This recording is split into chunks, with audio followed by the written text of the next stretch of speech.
नमस्कार।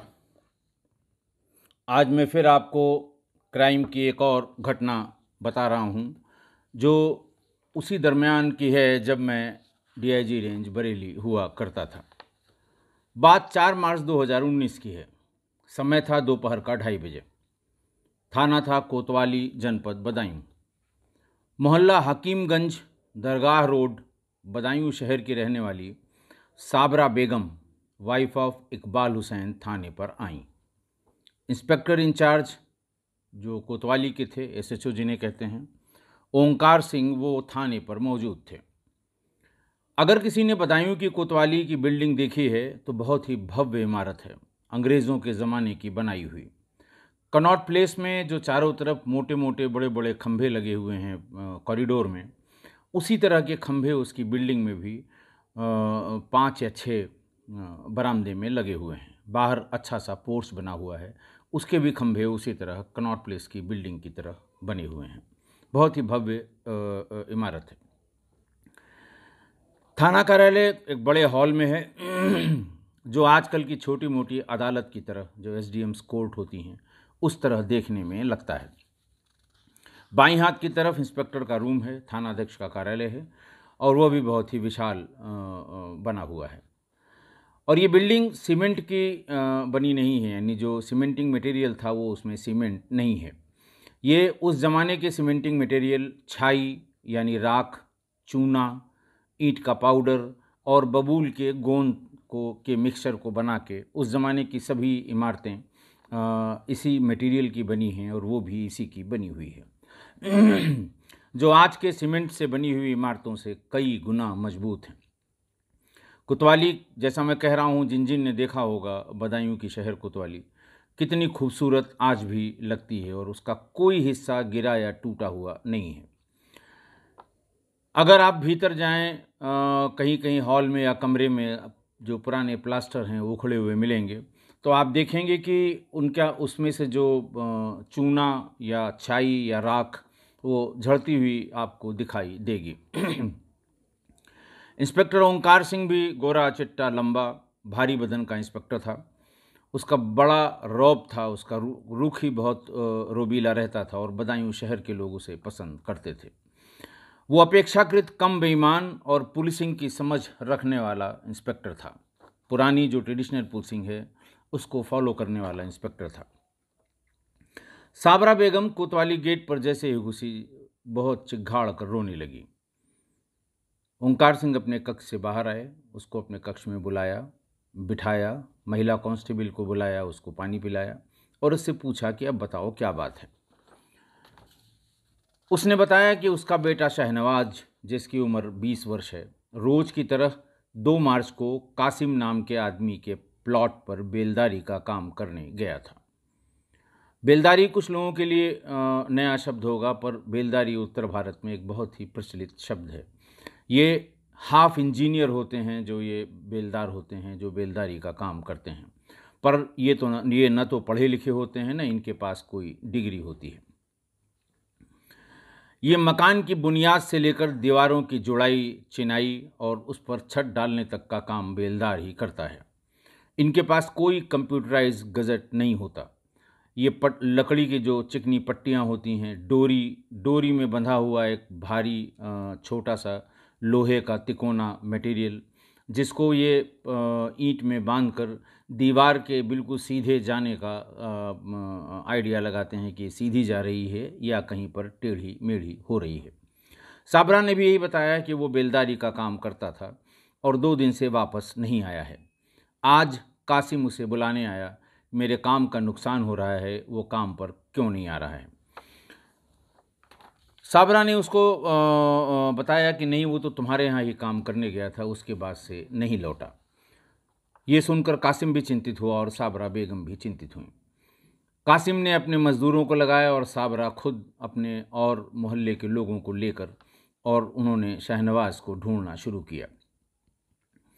लोगों ने बताया कि एक लाश नए बाईपास नेवादा रोड के पास झाड़ियों में पड़ी हुई है।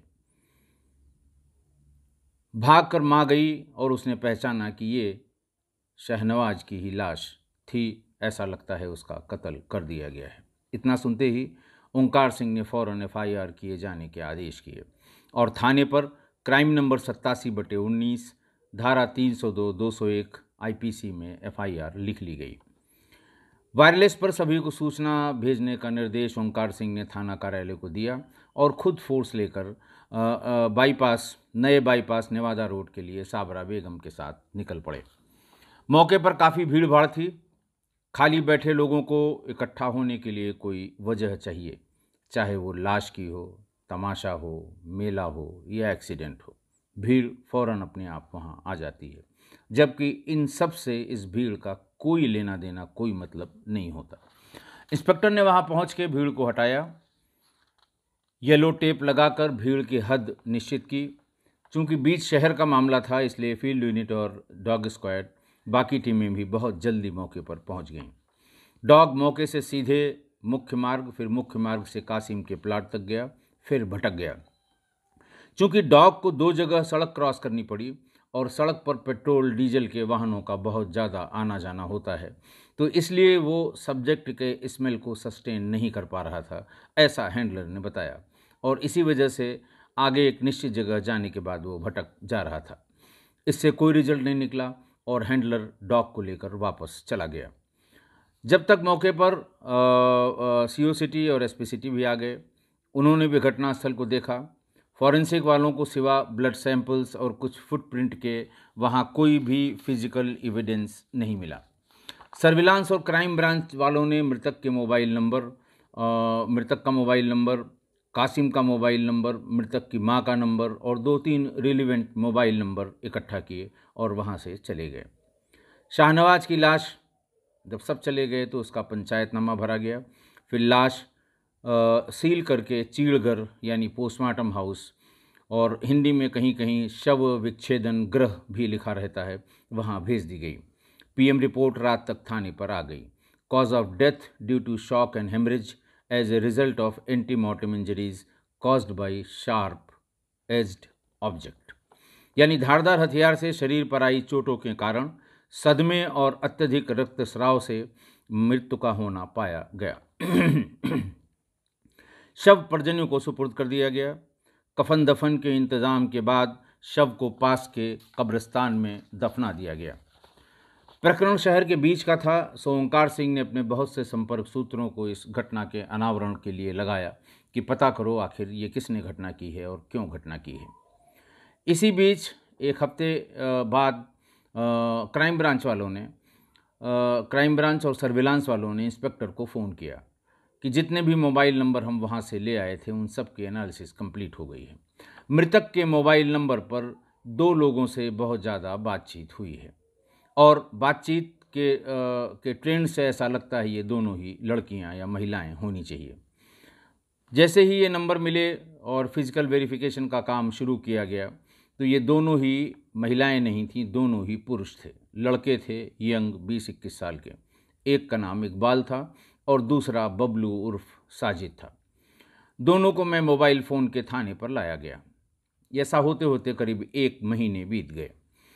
थाने पर लाया गया, दोनों ही अपने मोबाइल के साथ बुलाए गए थे। मोबाइल ले आए, मोबाइल चेक किया गया, वही दोनों नंबर थे जो सर्विलांस वालों ने बताए थे।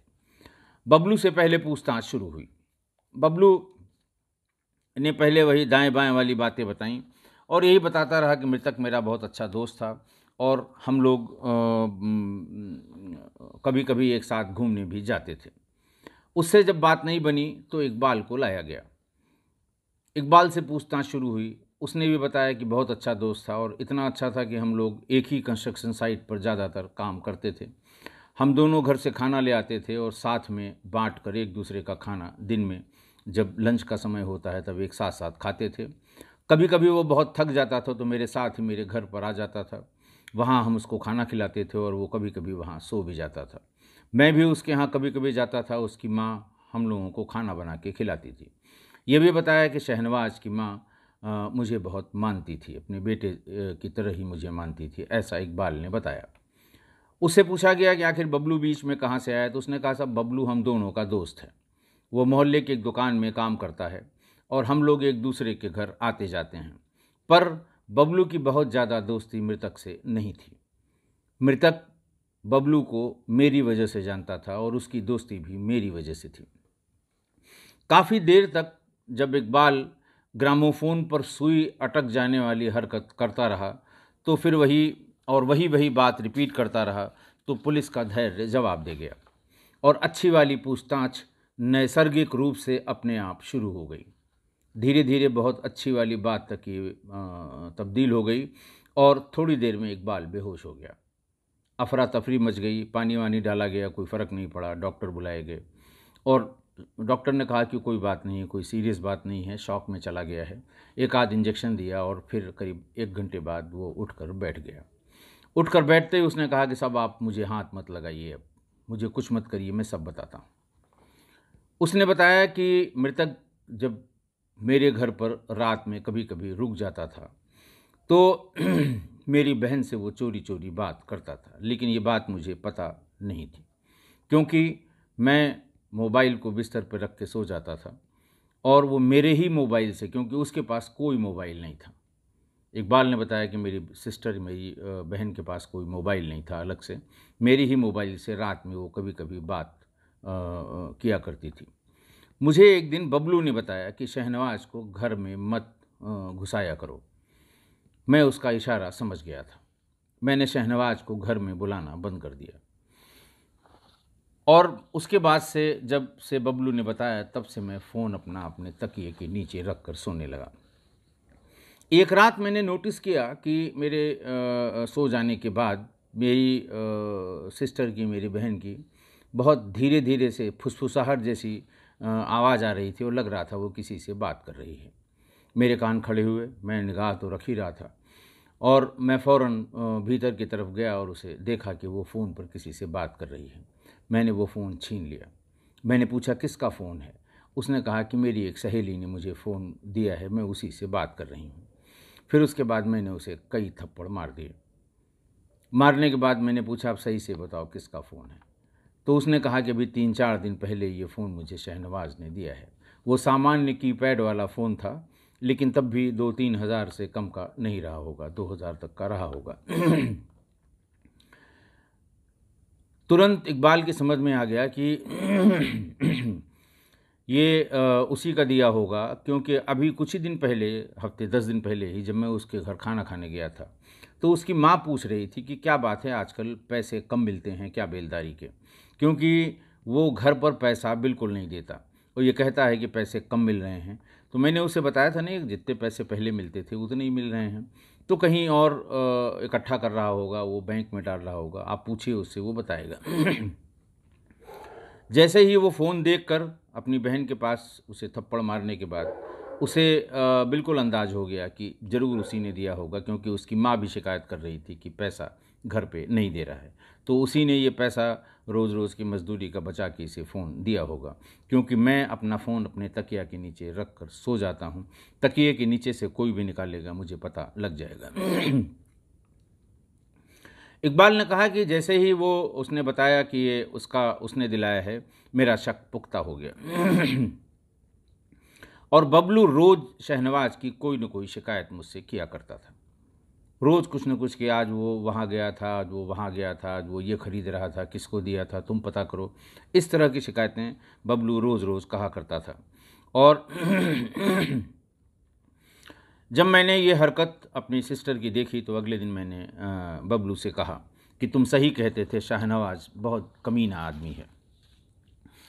बबलू ने कहा कि फिर क्या देख रहे हो, जब तुमको भी पता लग गया है तो इसको मार डालो, नहीं तो तुम्हारी बहुत बदनामी होगी और किसी दिन ये तुम्हारी बहन को लेके भाग जाएगा।